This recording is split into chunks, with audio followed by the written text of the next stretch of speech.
Hello guys, स्वागत है आपका वाउच क्लासेस में। और हम पढ़ते हैं राजस्थान का भूगोल। राजस्थान के भूगोल में हम टॉपिक पढ़ रहे थे जलवायु का। जलवायु में हमने एक तो मौसम विभाग का वर्गीकरण पढ़ा था और एक कोपेनहेगन का वर्गीकरण पढ़ा था। अब हम बात करने जा रहे हैं थॉर्नवेट के वर्गीकरण की। थॉर्नवेट का वर्गीकरण। तो थॉर्नवेट ने भी अपना क्या दिया था, वर्गीकरण दिया था। इसने 3 बेसिस पे किया था, 1 2 3 बेसिस पे राजस्थान को डिवाइड किया था। इसके बेसिस थे वर्षा, पहला वर्षा हो गया, दूसरा था तापमान जिसको हम वाष्पोत्सर्जन भी बोल सकते हैं, वाष्पोत्सर्जन भी बोल सकते हैं इसको, और तीसरा था इसमें आर्द्रता। ठीक है, आर्द्रता नहीं था, सॉरी, इसमें आर्द्रता नहीं लिया गया था। पहले था वर्षा, दूसरा तापमान, इसको वाष्पोत्सर्जन भी बोलते हैं। तीसरा जो था इसमें वनस्पति था।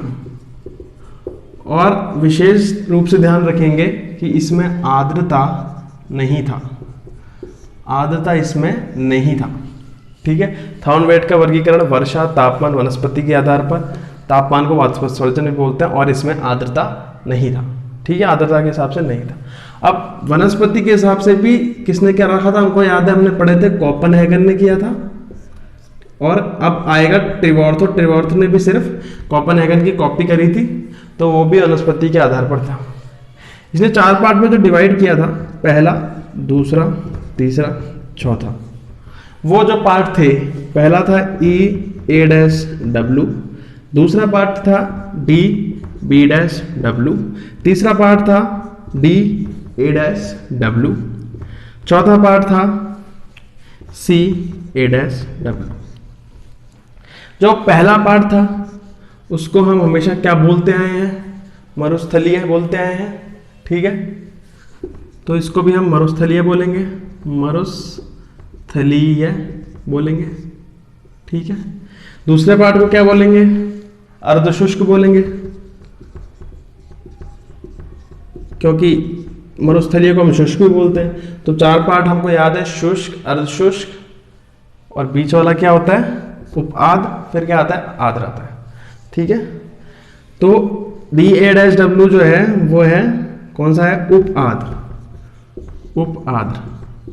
और जो चौथा है CA-W, इसको बोलते हैं आर्द्र। ठीक है, अब यहां पे देखना 3 जगह A- है और एक जगह मेरा B- है। इसका क्या मतलब, सॉरी, EA- यहां पे D भी है। अब मैं इसके सिग्निफिकेंस को बताऊंगा कि इसमें जो वर्ड्स हैं उनका क्या सिग्निफिकेंस है। तो यहाँ पे सिग्निफिकेंस हम जब देखते हैं तो यहाँ पे 3 जगह A- दिखता है हमको और एक जगह यहाँ पे B- दिखता है। तो उस B- का क्या सिग्निफिकेंस है, यहाँ पे ये तीनों A- जो बता रहा होता है वो बता रहा होता है उष्ण कटिबंधीय, उष्ण कटिबंधीय बताता है। और जो B- बताता है वो बताता है मध्य तापीय, मध्य तापीय। तो अगर अपन पूरा नाम अगर बोलेंगे, ठीक है, और डी यहां पे क्या होता है, ड्राई। ये बात बहुत ड्राई है इसलिए यहां पे डी लिखा, बाकी में थोड़ी ना थोड़ी आर्द्रता है इसलिए यहां पे डब्ल्यू लिखा। वाटर है यहाँ पे, वाटर वाटर वाटर, थोड़ा सा वाटर है इसलिए यहां पे डब्ल्यू लिखा गया है। तो यहाँ पे जो डी था इसका मरुस्थलीय से सीधा कॉन्टेक्ट हो गया। A- का किसका हो गया, उष्णकटिबंधीय। अगर इसको मैं बोलूं, इसका नाम बोलूं, तो EA-D का नाम क्या होगा, पहले A- हम उष्णकटिबंधीय बोलेंगे, उष्णकटिबंधीय मरुस्थलीय जलवायु प्रदेश। DB-W का नाम बोलूं तो क्या होगा, डी यहाँ पे B- आता है, तो यहाँ पे मध्य तापीय अर्धशुष्क जलवायु प्रदेश। अगर मैं DA-W का नाम बोलूं तो क्या बोलूंगा, उष्णकटिबंधीय उप आर्द्र जलवायु प्रदेश। और अगर मैं CA-W का नाम लेना चाहूं तो वो नाम मेरा होगा A- से उष्णकटिबंधीय आर्द्र जलवायु प्रदेश। तो यहाँ पे ये 4 तरह के वर्गीकरण है। अब मैं इसको मिटाकर मैप में समझाने की कोशिश करता हूं आपको थोड़ा कि मैं कैसे डिवाइडेड हुआ।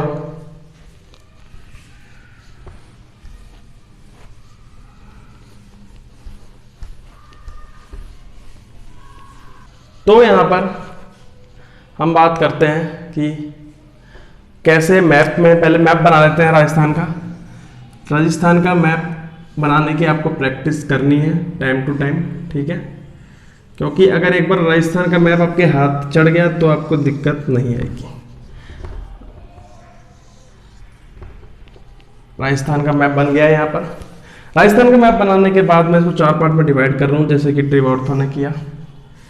पहले इसने ऐसे डिवाइड किया, फिर ऐसे किया, फिर ऐसे करके, और इसने बोल दिया कि ये बीच वाला पार्ट अलग और ये तीनों पार्ट अलग, 4 पार्ट हो गए मेरे।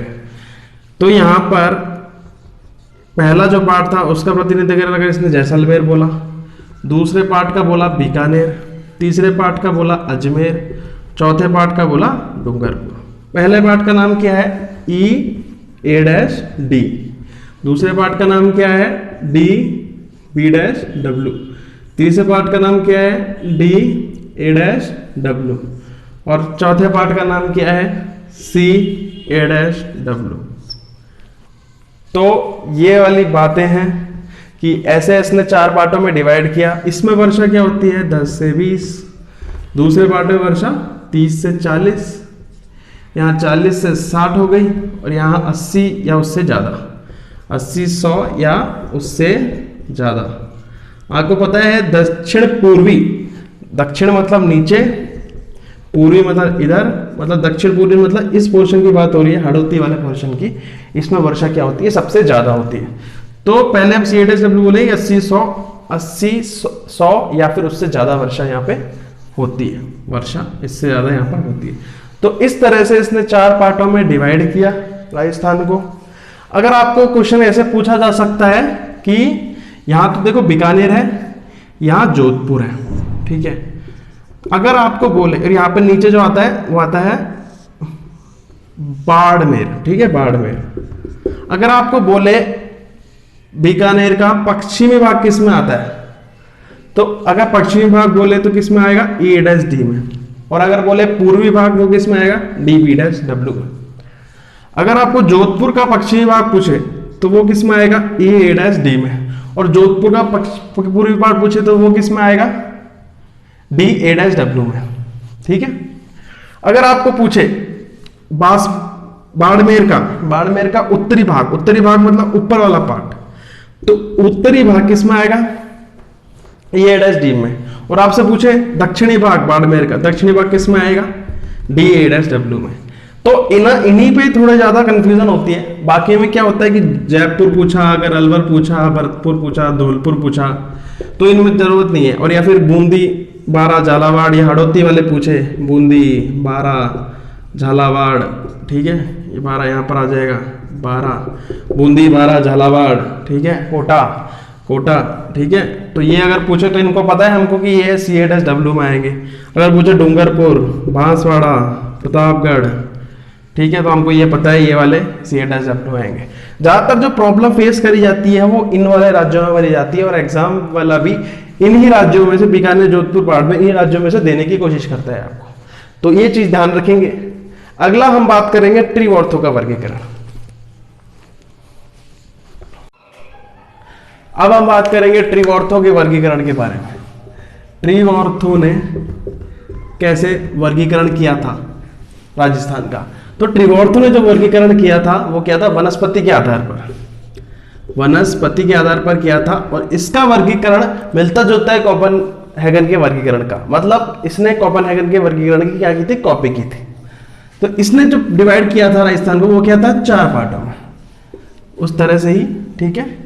पहला जो इसका पार्ट था वो था BWH, दूसरा BSH, तीसरा CAW और चौथा AW। तो 4 पार्टों में इसने वर्गीकरण किया उस तरह से। तो अब मैं इसको लिखूंगी BWH क्या है, तो आपको पता ही है जिस सीक्वेंस में हम ये लिखते आ रहे हैं पहले से ही, कि इसको मैं बोलूंगा शुष्क या फिर मरुस्थलीय, ठीक है। शुष्क या मरुस्थलीय बोलूंगा इसको मैं BWH को। BSH को मैं क्या बोलूंगा? BSH को मैं बोलूंगा अर्धशुष्क, अर्धशुष्क। CAW को मैं बोलूंगा उप आर्द्र, और AW को मैं बोलने वाला हूं आर्द्र। तो ये वर्गीकरण आपको दिख रहा है कि एक तरह से बस उसने कोपेनहेगन ने BWHW, BSHW ऐसे वर्गीकरण कर दिया था उस तरह से। तो ये सिमिलर है बिल्कुल कोपेनहेगन के। इसमें मैं इसको उष्ण बोल दूं, उष्णकटिबंधीय हम हर जगह लिख देते हैं, आपको पता है उष्णकटिबंधीय। यहाँ पे भी उष्ण कटिबंधीय है, और CAW में मैं यहाँ पे उपोष्ण बोल सकता हूँ, उपोष्ण कटिबंधीय।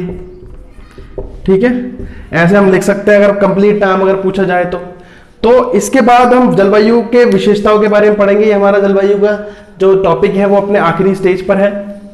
तो विशेषताओं के बारे में हम बात करेंगे कि इसकी क्या क्या विशेषता है इस टॉपिक की।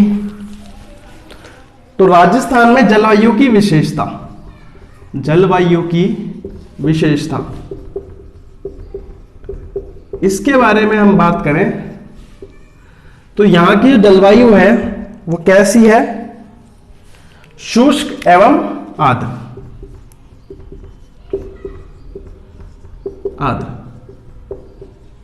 मतलब कई जगह पे शुष्क भी है, फिर अर्ध शुष्क है, और बाद में जाके यहाँ पे आर्द्र हो जाती है। या फिर मैं बोलूं यहाँ पे अर्ध आर्द्र, क्योंकि आर्द्रता इतनी ज्यादा नहीं हो पाती, लास्ट में जाके ज्यादा होती है, लेकिन मेनली अर्ध आर्द्र रहती है। तो शुष्क एवं अर्ध आर्द्र इसकी जलवायु की कंडीशन है। इसमें जो इसका जो एवरेज है, इसका जो एवरेज है जो जलवायु में बोलूं 57.51, वर्षा की बात करूं मैं, 57.51 सेंटीमीटर इसमें वर्षा है, 57.51 सेंटीमीटर इसमें वर्षा है। आप मीन की बात करें यहां पर अगर, तो 57.51 सेंटीमीटर। इसमें जो मानसून आता है, अब बात करें मानसून की, तो मानसून इसमें कौन सा आता है राजस्थान में, दक्षिण पश्चिम मानसून आता है, दक्षिण पश्चिम, दक्षिण पश्चिम यहां पर मानसून होता है। तो इसकी दो शाखाएं आती हैं दक्षिण पश्चिम मानसून की, ये हमने पहले डिस्कस किया था। एक है अरब सागर, दूसरी क्या है, बंगाल की खाड़ी शाखा, बंगाल की खाड़ी शाखा। तो अरब सागर से 10% बारिश होती है राजस्थान में, और बंगाल की खाड़ी से 90% बारिश होती है। मतलब ये, और सबसे प्रथम कौन आता है, सबसे पहले आता है अरब सागर, उसके बाद कौन आता है, उसके बाद आता है बंगाल की खाड़ी। तो बंगाल की खाड़ी लेट आता है, इससे ज्यादा बारिश होती है। लेकिन प्रबल मानसून अगर आपसे पूछा जाए तो प्रबल मानसून ये है, अरब सागर प्रबल मानसून है, क्योंकि ये डिस्टेंस कम ट्रेवल करता है। अरब बंगाल की खाड़ी आपको पता है कि ये छोटा नागपुर से टकराता है और फिर हमारे राजस्थान में एंटर करता है, तो ये डिस्टेंस ज्यादा ट्रेवल करता है, इसकी इसलिए प्रबलता कम होती है। तो ज्यादा प्रबल मानसून है अरब सागर वाला मानसून। एक और पॉइंट हम यहाँ पे बात करेंगे कि यहाँ पे लू चलती है। लू क्या होती है, गर्म हवाएं, गर्म हवाएं जो यहां पे चलती हैं उसको लू कहा जाता है। ग्रीष्म में चलने वाली गर्म हवाएं है लू हमारी। और यहां पे एक बात और है मावट की। मावट क्या होता है, पश्चिमी विक्षोभ से होने वाली वर्षा। ठीक है, तो हम बात करेंगे पश्चिमी विक्षोभों से होने वाली वर्षा की बात करेंगे, होने वाली वर्षा। तो ये मावट जो बारिश होती है ये कौन से मौसम में होती है, शीत में। तो शीत ऋतु की बारिश अगर बोला जाए, शीत ऋतु की बारिश कौन सी है, मावट है। ठीक है, पश्चिमी विक्षोभों से होने वाली बारिश है ये। तो ये वाली चीज हमने जलवायु के बारे में बात करी राजस्थान में। और जलवायु में जो एक चीज डिपेंड किस पे करती है सबसे ज्यादा, हमने 10-12 टॉपिक पढ़े थे जिस पे डिपेंड करती है। सबसे ज्यादा डिपेंड करती है अरावली की स्थिति पर। अरावली की स्थिति, बीच में अरावली आ रहा है नहीं आ रहा है, उस पर डिपेंड करती है। और फिर महासागर से दूरी हमने उसकी बात करी थी, उससे भी डिपेंड करती है वहां पे वर्षा होगी नहीं ज्यादा होगी। सबसे ज्यादा वर्षा की बात करी थी हमने तो 2 जिले आ गए थे, झालावाड़ और बांसवाड़ा। और सबसे कम वर्षा की बात करी थी तो यहाँ पे जैसलमेर आ गया था।